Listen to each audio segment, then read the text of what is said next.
A paz do Senhor, irmãos. Estamos aqui mais uma vez, graças a Deus, para estudarmos, meditarmos na palavra do Senhor, ela que é o nosso deleite da nossa alma, é a segurança da nossa provisão, a palavra de Deus que é o fundamento sólido da nossa fé, não é? Que contém e que é a palavra de Deus. Nós louvamos ao Senhor porque ainda temos este livro abençoado para dirigir os nossos caminhos. Então vamos orar, pedindo a bênção e a graça do Senhor para as nossas vidas. Senhor, eu quero te louvar por mais este momento, mais esse dia que vivemos, mais esta oportunidade que o Senhor nos concede de nos aproximarmos da Tua Palavra e através dela sermos sarados, curados, fortalecidos e edificados, consolados, exortados se precisar, mas ela é o nosso leite racional genuíno, é aquilo que faz o nosso coração transbordar diante da Tua presença. Muito obrigado, Senhor, que a Tua graça esteja sendo derramada sobre a minha vida e sobre a vida dos Teus filhos que estão agora também junto comigo, neste momento único que nós temos como crentes em Cristo Jesus, o Senhor. Que o Teu Espírito nos ilumine, que não nos falte a unção, que não nos falte o conhecimento e o saber de Deus, para que realmente a Tua igreja possa ser alcançada nas suas necessidades. Nós Te louvamos, nós Te bendizemos e sabemos também que em Cristo, mediante a confissão que agora fazemos, os nossos pecados são perdoados. Aleluias ao Teu nome, Senhor. Glorificado seja o nome do Senhor Jesus. Nós oramos por este mesmo nome de poder. Amém. Então nós vamos continuar o nosso estudo sobre a igreja de Esmirna. Vamos ler o texto novamente, né, irmãos? Apocalipse 2, a partir do versículo 8. E ao anjo da igreja que está em Esmirna escreve, isso diz o primeiro e o último, que foi morto e reviveu: eu sei as tuas obras, a tribulação, pobreza, mas tu és rico, e a blasfêmia dos que se dizem judeus e não o são, mas são a sinagoga de Satanás. Nada temas as coisas que hás de padecer, eis que o diabo lançará alguns de vós na prisão, para que sejais tentados, e tereis uma tribulação de 10 dias. Sê fiel até a morte, dar-te-ei a coroa da vida. Quem tem ouvidos, ouça o que o Espírito diz às igrejas. O que vencer não receberá o dano da segunda morte.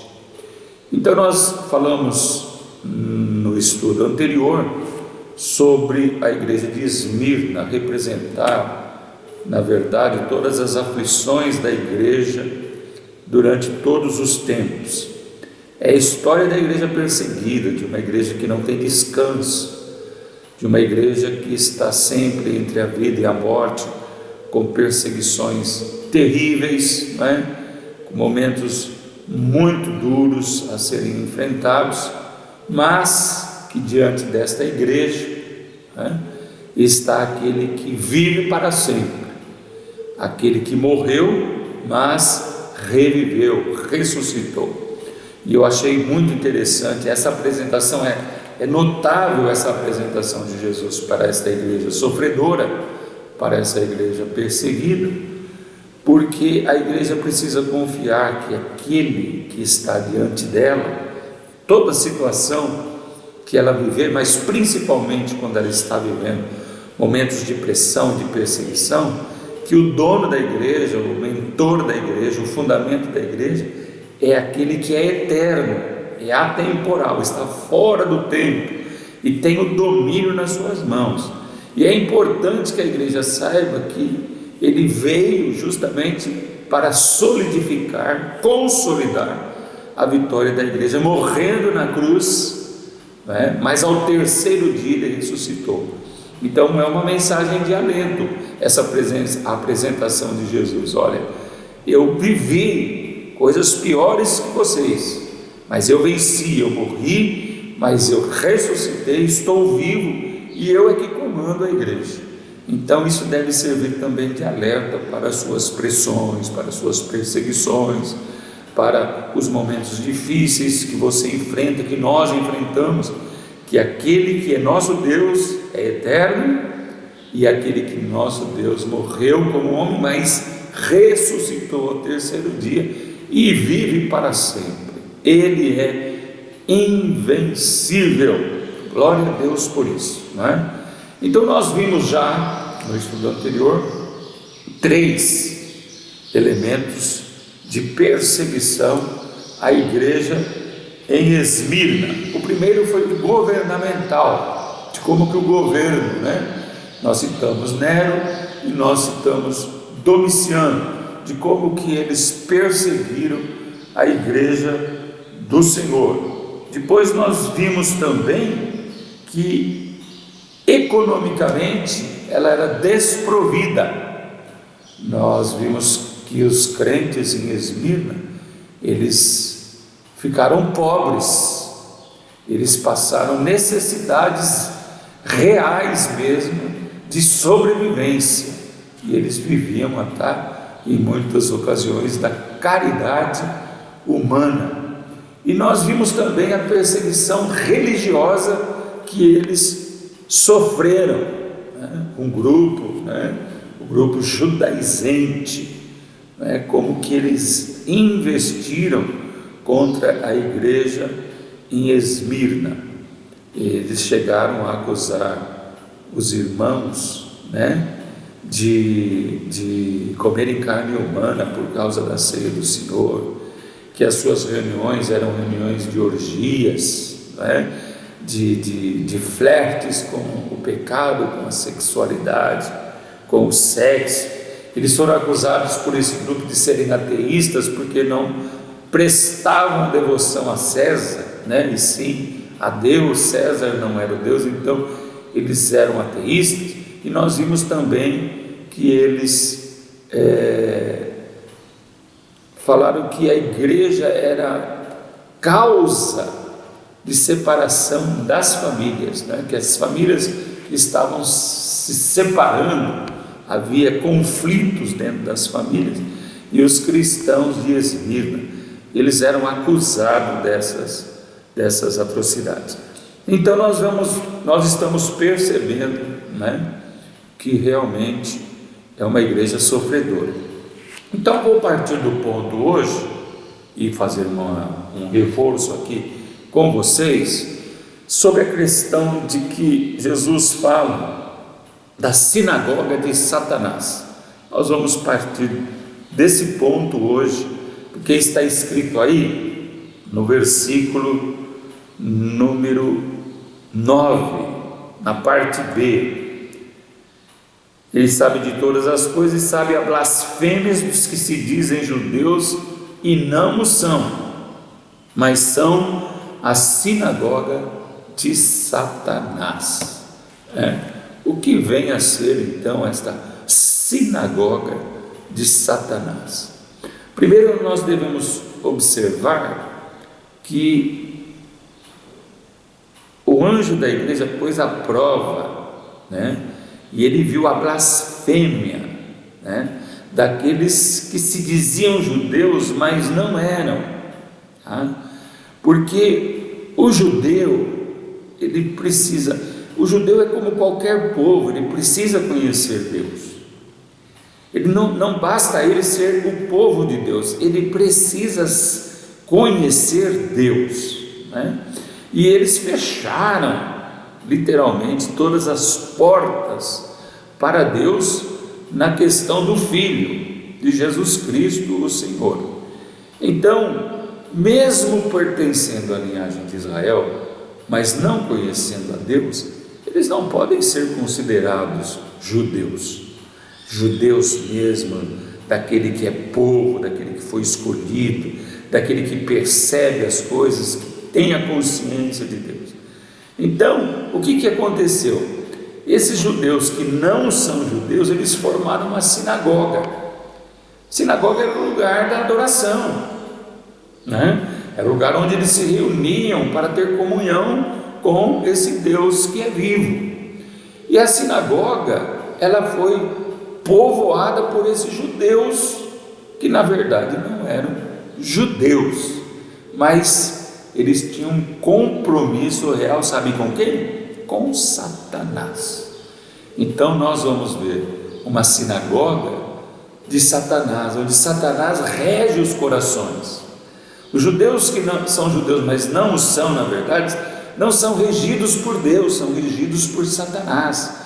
Eles ouvem os conselhos de Satanás, eles andam segundo as ordenanças de Satanás. E o perfil são de judeus realmente genuínos, mas não são genuínos, na verdade são apóstatas. E os apóstatas também têm a conotação dos cristãos que vieram, né?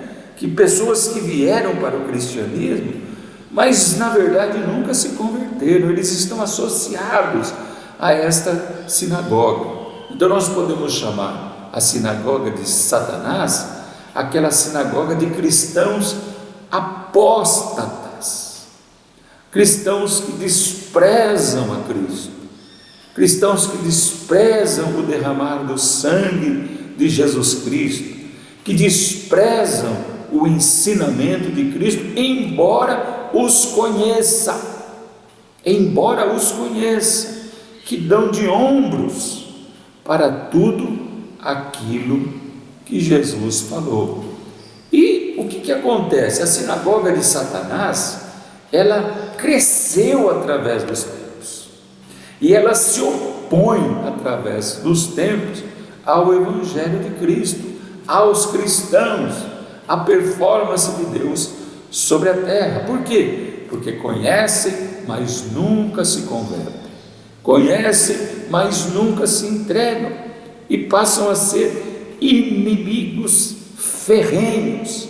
Então significa também que o diabo tem os seus pastores, o diabo tem os seus pregadores, o diabo tem os seus missionários, o diabo tem os seus líderes, para que eles se infiltrem dentro da igreja, para causar perversão no povo de Deus, para causar apostasia no povo de Deus, para causar confusão no meio do povo de Deus. Não obstante a esta verdade, você percebe a dificuldade que o crente tem de orar, de ler a Bíblia, a dificuldade que o crente tem de comungar, de ser um com o irmão. Nós estamos à mercê desses ataques, e o diabo gosta de ouvi-los, o diabo gosta de ver quando eles estão em ação.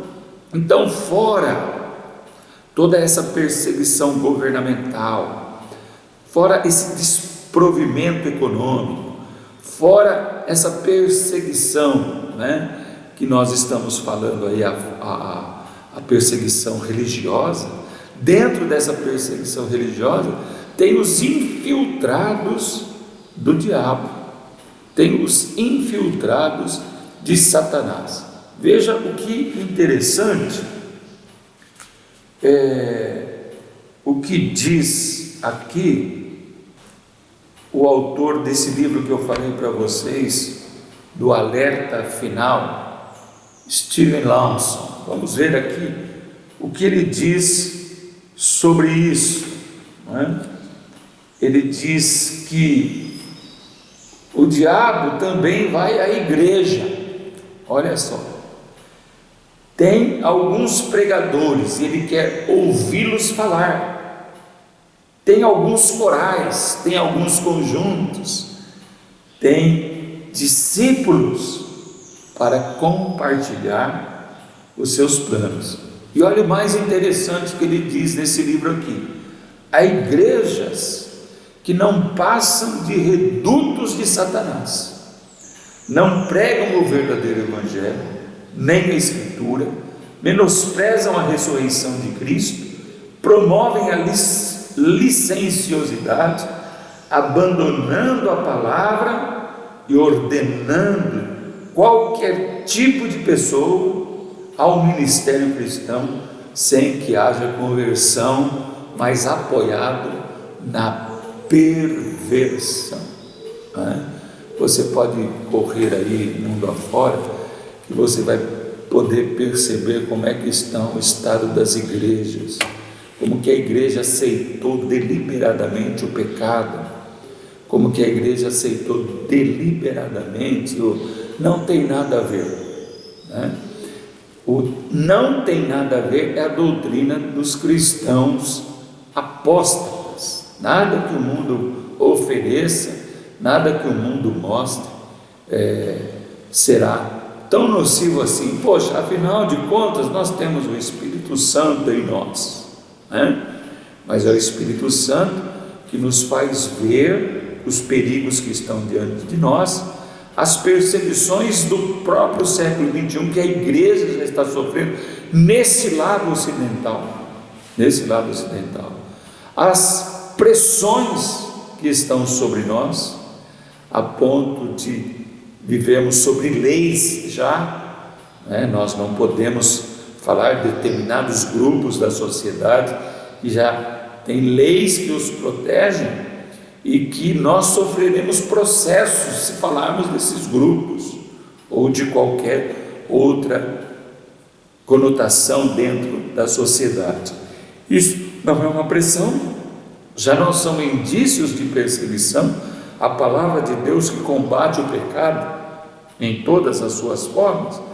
Então nós precisamos vigiar e orar, porque a nossa igreja não é diferente das outras, irmãos. Nós não somos diferentes dos outros. E aí que está a questão: quem dentre nós faz parte da sinagoga de Satanás? Quem dentre nós não é um ministro de Cristo, mas é um ministro de Satanás? Quem que semeia entre nós a sensualidade? Quem que semeia entre nós o pecado? Quem é que semeia entre nós as coisas deste mundo? Quem é que dentre nós, nesses tempos que estamos vivendo, está sempre usando as suas redes sociais para enturmar-se com esse mundo, com as coisas que são praticadas neste mundo, com o conceito deste mundo? Quem dentre nós?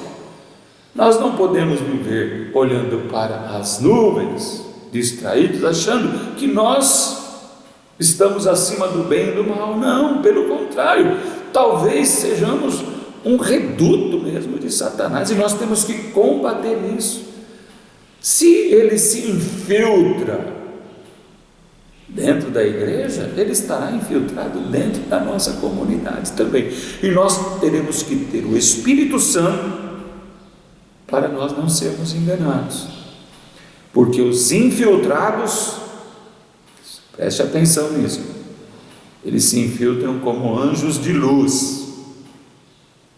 Não se engane, anjos de luz, rostos de inocência, cara de inocência, olhar inocente, personalidade inocente. Nós não devemos nos enganar, quando terrivelmente possuídos por Satanás. Então, sinagogas de Satanás, elas estão atuantes e presentes no século que nós estamos vivendo. Vamos partir então para frente agora, e a outra perseguição que vem logo mais é a perseguição física. Não há nada pior do que você passar por uma tribulação física. Você se lembra que no primeiro estudo, na primeira parte, a palavra perseguição no grego, ela vem da palavra trypsin, no grego, que significa esmagar um objeto, comprimindo até que o sangue saia todo.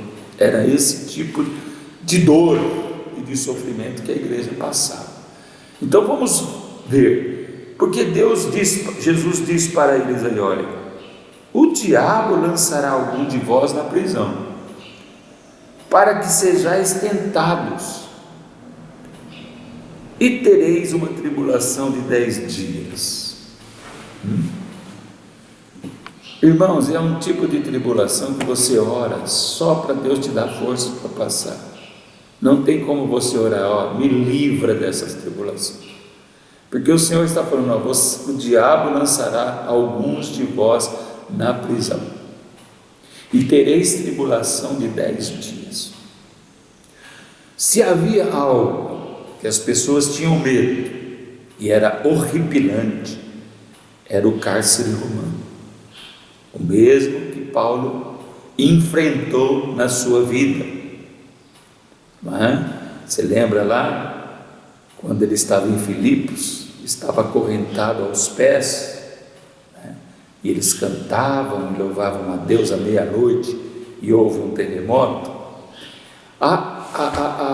O cárcere romano, ele era desprovido de misericórdia.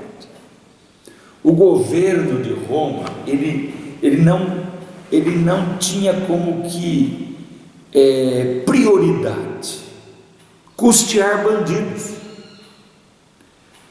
Para o governo de Roma, era melhor que eles morressem. Então as pessoas iam presas e praticamente elas estavam sendo entregues à morte, porque era dispendioso mantê-los nos cárceres, nas prisões. Então eles eram torturados, eles eram mortos, e sempre de uma maneira cruel. O governo não estava nem aí com as pessoas que iam ser presas. Para eles tinham que morrer mesmo. E se essa pessoa que fosse presa fosse cristão, então se agravava a situação. As torturas eram mais duras. Eles não matavam logo, não, eles torturavam. Eles faziam a pessoa sofrer, como que esmagando-as mesmo, né? Triturando-as até que o sangue saísse. Depois elas eram jogadas nas ruas, como exemplo, né? Ou vocês são submissos a César, olha só o que vai acontecer com vocês. Então 10 dias, num cárcere romano, era como se fosse 10 anos, 100 anos, era uma coisa que parecia que não ia acabar, de tanto sofrimento que havia nas prisões em Roma. E Deus diz assim, olha, o diabo lançará alguns de vós nas prisões. Então qual era a oração deles? A oração deles nesta hora era: Senhor, dá-nos graça. Mas o que me deixa assim, sabe, irmãos, reflexivo, pensante, é de como que esses irmãos conservavam a fé em meio às dores, e como que eles não negavam a Cristo em meio às dores, não é? Quem diga que a liberdade que nós vivemos aqui nesse lado ocidental deveria ser trocada por perseguições, para que nós voltássemos a temer a Deus e a não negá-lo nas nossas vidas. O crente vive essa vida ociosa espiritual porque não tem ninguém que os persiga. A perseguição trazia fé inabalável. As pessoas morriam sabendo que aquele sofrimento era breve, que nada, absolutamente nada, poderia lhes tirar da mão do Senhor. E às vezes eu fico pensando no estágio atual da igreja. Quem é que teria ousadia se invadissem as nossas igrejas e da mesma volúpia e com o mesmo ódio que esses cristãos de Esmirna passaram, dissessem para nós: ou César ou Deus, ou César ou Cristo? Quantos de nós não vacilariam? Quantos de nós não negaríamos? Falta-nos a fé? Faltaria-nos a fé? Como é que nós iríamos enfrentar momentos como este? Mas a perseguição trouxe a eles uma fé inabalável. Quando Paulo fala lá no livro de Romanos, capítulo 5, nos gloriamos também nas tribulações. Que tipo de tribulação? É essa perseguição, porque a tribulação traz perseverança, paciência, e a perseverança traz esperança, e a esperança não confunde, né? Ela nos aponta para a glória do Senhor. Então, a igreja iria passar, e tudo o que já estava desde a primeira perseguição aqui governamental, econômica, religiosa, ela caminha para esse fim, para essa perseguição física de fato, aonde os olhos dos cristãos apóstatas de toda a sociedade exalavam ódio contra aqueles que eram crentes em Cristo Jesus, o Senhor. Mas eles não podiam esmorecer. Mas há um alento nisso tudo aqui. Jesus dá limites a essa tribulação, a essa perseguição aqui. Vocês terão tribulação de 10 dias. Então, o que significa? Há muitas diretrizes sobre isso, né? Há muitos estudos sobre o que são 10 dias, né? São 10 décadas, 10 anos, 10 semanas, né? Eu prefiro pensar que realmente são 10 dias, né?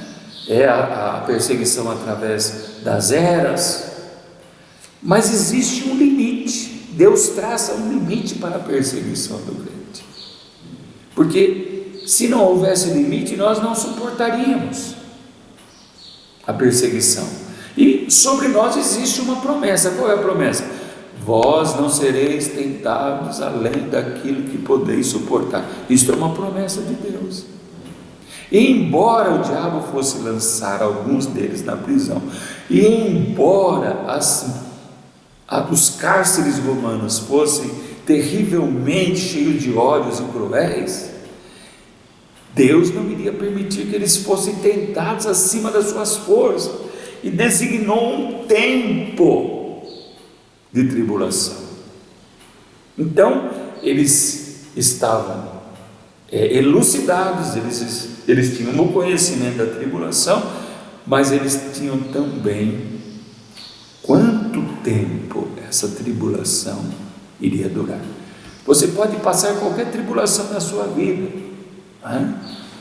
Ela vai acabar uma hora, vai começar outra e outra, mas Deus vai estabelecer um limite, e esse limite é segundo a sua provisão, segundo a sua misericórdia, segundo a sua compaixão sobre as nossas vidas. Então eles teriam que suportar esses 10 dias, né? E tereis tribulação de 10 dias. Então vem um alerta para eles. Qual é o alerta diante desta agravante perseguição física? Ser fiel. Olha só, ser fiel até a morte. Isso significa que alguns iriam morrer durante esses 10 dias, ou que aqueles que sobrevivessem durante esses 10 dias iriam acabar sendo alvejados por essa perseguição. ser fiel até a morte. Não se amedrontem. O Eterno, lembra da primeira parte? O Eterno está com vocês. Aquele que foi morto e reviveu está com vocês. Ser fiel até a morte. Então, apesar de não há uma igreja que não é confrontada com pecados, né? Jesus não tem nada contra ele. Ele diz: olha, vocês precisam ser fiéis até a morte. E o nosso fundamento para ser fiel até a morte é a palavra do Senhor, o próprio Cristo, que é a palavra do Senhor. Você entende isso, irmãos? Hoje nós passamos mais ou menos um tempo de abundância, de tranquilidade, de paz. Você tem seu emprego, você está sendo assistido. Vale para nós ser fiel até a morte? Nesse estágio que estamos vivendo, vale também, porque podemos nos tornar ociosos para com Deus e perdermos aquilo que há de mais precioso, a coroa que está reservada para nós, a coroa da vida. Aqui os crentes de Esmirna, eles, diante das tribulações, das perseguições pelas quais eles estão passando e ainda vão passar, e sendo fiéis até a morte, eles vão ganhar a coroa da vida. Então, nós não podemos de maneira nenhuma, diante dos momentos difíceis, vacilar. Nós não podemos, irmãos. Nós temos que ser fortes, confiar não na nossa força, mas nós precisamos confiar de que Deus é a nossa força e Ele nos livrará, Ele nos libertará. Há uma outra questão, que eu queria deixar para vocês, que em todas essas perseguições, seja do governo, seja econômica, seja de ordem religiosa, seja de ordem física, o diabo sempre está por trás. Olha só, o diabo lançará alguns de vós na prisão. O diabo, ele arregimentou um exército para lutar contra o povo de Deus, contra a igreja.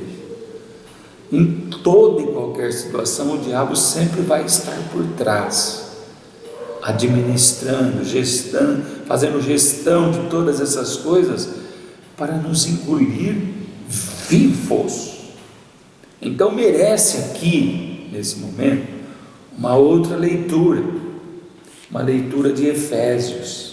Aí comigo aí em Efésios capítulo 6, para você que já conhece, a partir do versículo 10, olha o que diz: fortalecei-vos no Senhor e na força do seu poder, revesti-vos, pois, de toda a armadura de Deus, para que possais estar firmes contra as astutas ciladas do diabo. Ciladas do diabo, porque nós não lutamos contra a carne e o sangue, mas contra principados, potestades, príncipe das trevas desse século, hostes espirituais da maldade nos lugares celestiais. Tomai, pois, toda a armadura de Deus, para que possais resistir no dia mau, e havendo feito tudo, ficar firmes. Então, por trás, irmãos, por trás de todas as perseguições, está o diabo com seus exércitos super organizados, super adestrados, com estratégias de verdade, com estratégias inteligentes, para que nós possamos nos corromper na fé. Mas eu acredito muito que, embora toda essa perseguição o diabo está por trás, a perseguição ainda vai ser um instrumento de purificação na igreja, porque nós vamos correr a Ele, nós vamos buscá-lo com mais intensidade, nós vamos buscá-lo mais em oração, e haverá um processo também no meio da perseguição de purificação, de aconchego com Cristo, de viver paz interior, de saber que Ele é real, que Ele é vivo, se eu confiar em Deus, né? Nesses momentos de perseguição, que nós vamos entender o fato: se Deus é por nós, quem será contra nós? Aquele que nem a seu próprio Filho poupou, antes o entregou por todos nós, como não dará com Ele também todas as coisas? Ou como não nos dará o seu Espírito? Então que o Senhor nos dê graça de sermos fiéis também, e fiéis até a morte. Outro alerta que eu queria falar é: quem tem ouvidos para ouvir, ouça.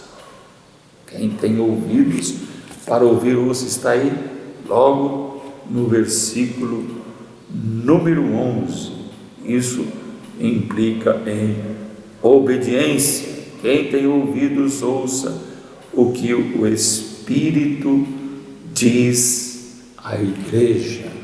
Obediência. O segredo de tudo, irmãos, é obedecer. O crente que é desobediente, e eu vou dizer para você, quando Jesus diz: as minhas ovelhas ouvem a minha voz e me obedecem. Quem que é a ovelha? É quem obedece. Quem não obedece não é ovelha.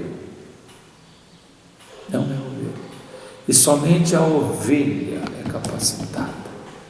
Só a ovelha tem coragem suficiente, através do poder do Espírito Santo, a viver qualquer tipo de situação em obediência, sem revoltas, sem murmurações, em obediência.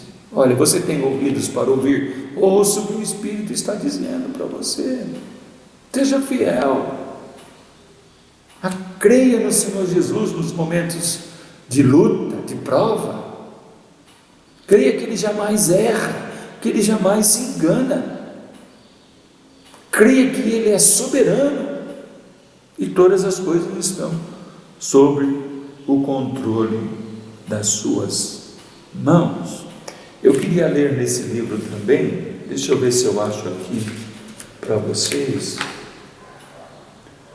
sobre a história de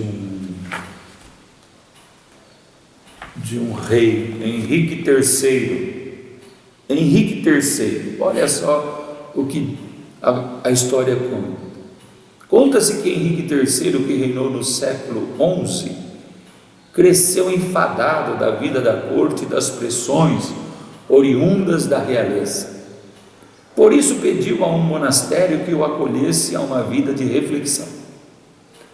Mas o superior do monastério, Frei Richard, fez-lhe a seguinte ponderação. Olha só que interessante isso, irmão. Majestade, está ciente de que a regra aqui é a obediência? Isto será difícil para um rei. Henrique III respondeu: estou ciente.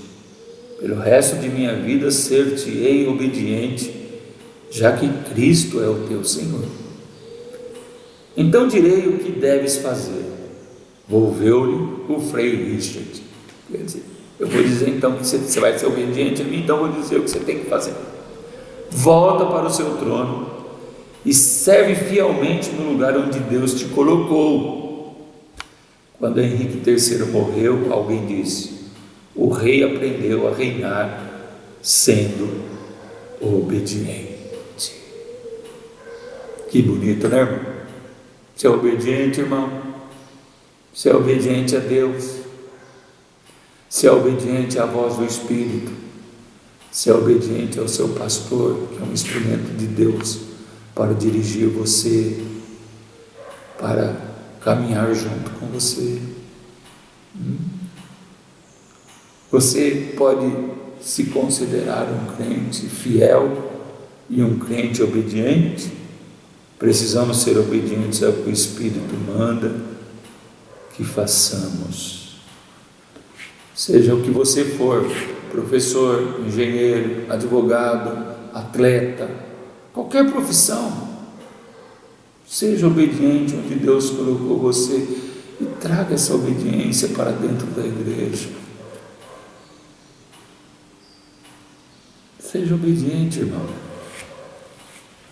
Perseverar até o fim significa ser obediente até o fim. Mas então há uma promessa, não é? O que vencer não receberá o dano da segunda morte. Olha uma promessa gloriosa. O que vencer, olha, se você for fiel, se você for obediente, você vai receber a coroa da vida, é o primeiro prêmio. E o segundo, qual é? Você não receberá o dano da segunda morte. O que é a segunda morte? É a morte espiritual. A primeira morte é a morte física. E a segunda morte é a morte espiritual. Se você for obediente, se você for fiel, você não estará sob condenação. Logicamente que a fidelidade, nós precisamos falar isso, não vai falar, então, basta eu ser fiel e obediente que eu vou ser salvo. Não, calma aí. Nós somos obedientes e nós somos fiéis em Cristo. Em Cristo. Cristo é que nos possibilitou. O meu coração entregue totalmente a Ele, sem reservas.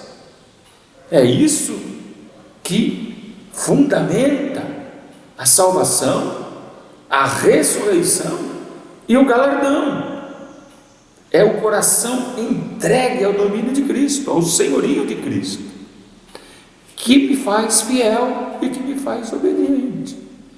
Então, esses fundamentos sólidos vão me livrar do dano da segunda morte, que é a condenação eterna.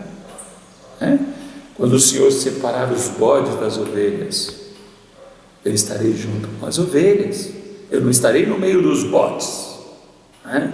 Eu ouvirei: vinde benditos de meu Pai, e não malditos, onde o reino está preparado desde a fundação, o reino das trevas está preparado desde a fundação do mundo. Não! Então, existe aqui um alento.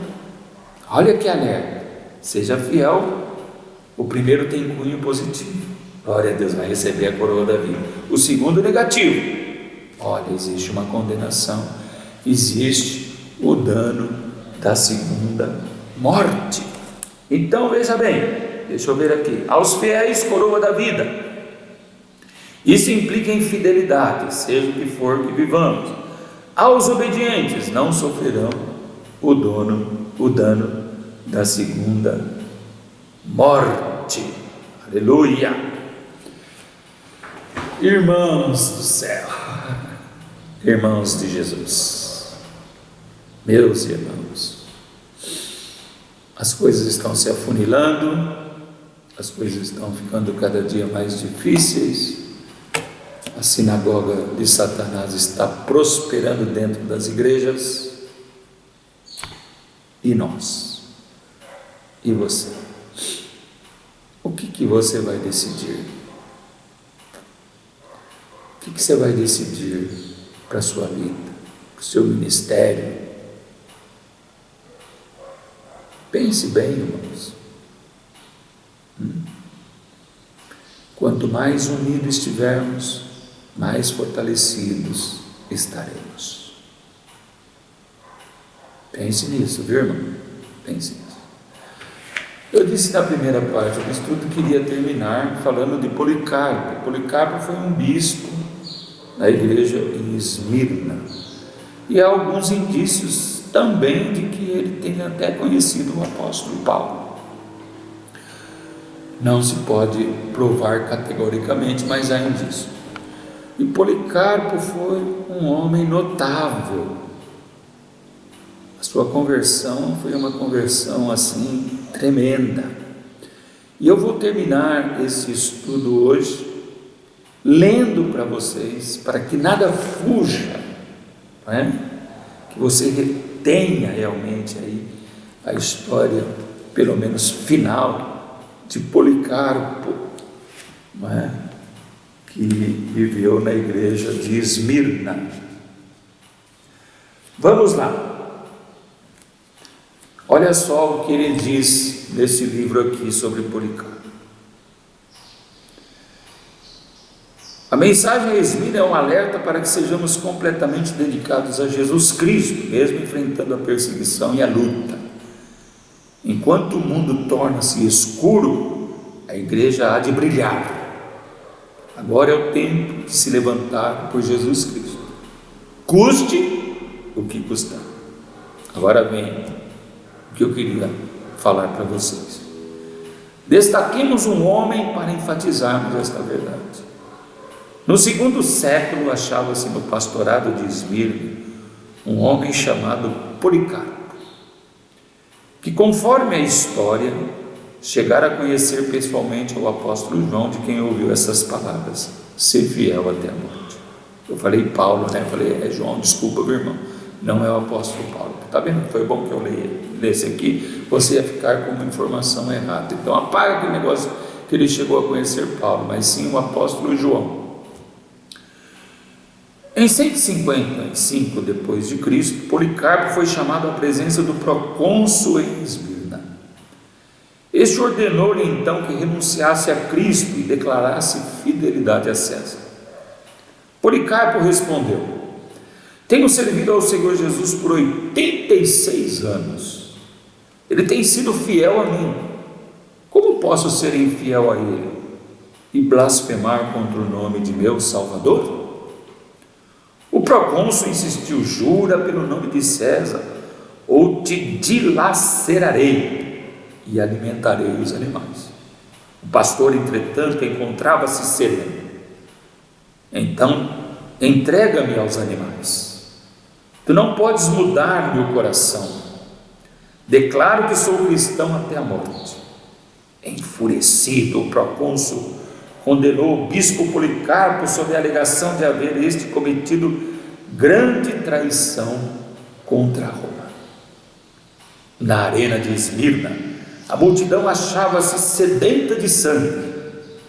O anticristianismo havia envenenado a cidade. Olha a sinagoga de Satanás. Policarpo foi entregue à turba enfurecida, que, não satisfeita, buscava fixá-lo com pregos à pilha de madeira. O santo homem não se importava. Deixai os pregos.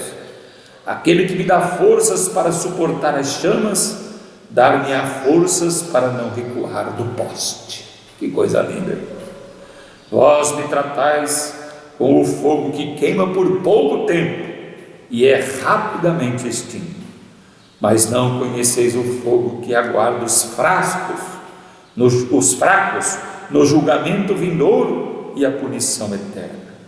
O que estáis esperando? Fazei o que quiserdes de mim.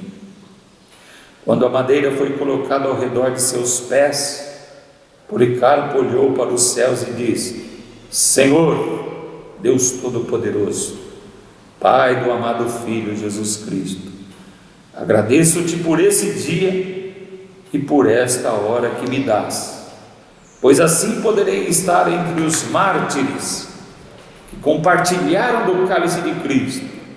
Com eles ressuscitarei para a vida eterna. Ele curvou a cabeça e disse: Amém. E o fogo o consumiu. Policarpo foi fiel até a morte. Não temeu o mundo e sim a Deus. É grande a sua recompensa no céu. E depois você volta de novo aí o vídeo e ouça de novo essa história. E faça um confronto com o seu próprio coração, como eu também tenho feito. A ousadia de ser crente, a ousadia de ser filho de Deus, a ousadia de estar fundamentado na cruz de Cristo, a ousadia de ser dele, agora e para sempre, em qualquer situação. Que Deus nos abençoe, irmãos. Que Deus nos fortaleça. Que Deus nos dê graça. Se vier por aí uma perseguição governamental, se nós vivemos em escassez econômica, se nós formos agredidos por vários grupos religiosos, como já estamos sendo, se nós passarmos perseguições físicas, e se o diabo regimentar todo o seu exército contra nós, que Deus nos dê graça de sermos fiéis até a morte e recebermos dele a sua coroa de vida, a coroa da vida, e não sofrermos o dano da segunda morte. Amém? Obrigado, Deus, por mais esse momento na tua presença. Que a tua palavra cale o nosso coração, que a tua palavra possa transbordar as verdades de Deus na nossa alma, que possamos ser fiéis, que possamos ser obedientes e destemidos em toda e qualquer situação. Ajuda-nos, Espírito Santo, segura-nos pelas mãos, não nos deixe abater demasiadamente, não nos deixe cansar, não nos deixe voltar atrás, mas leva-nos em vitória, Senhor. Nós clamamos a Ti, em nome de Jesus Cristo, Senhor. Oh, glórias ao Teu nome, Deus, porque não somos um povo órfão, não estamos vendidos à solidão, não, Senhor, temos a Ti como âncora firme e segura da nossa fé, da nossa própria vida. Te louvamos, Te bendizemos, colocamos a nossa confiança em Ti e oramos em nome de Jesus. E o povo de Deus diz amém, e o povo de Deus diz glória a Deus. Deus te abençoe poderosamente. Um grande abraço, meu querido irmão.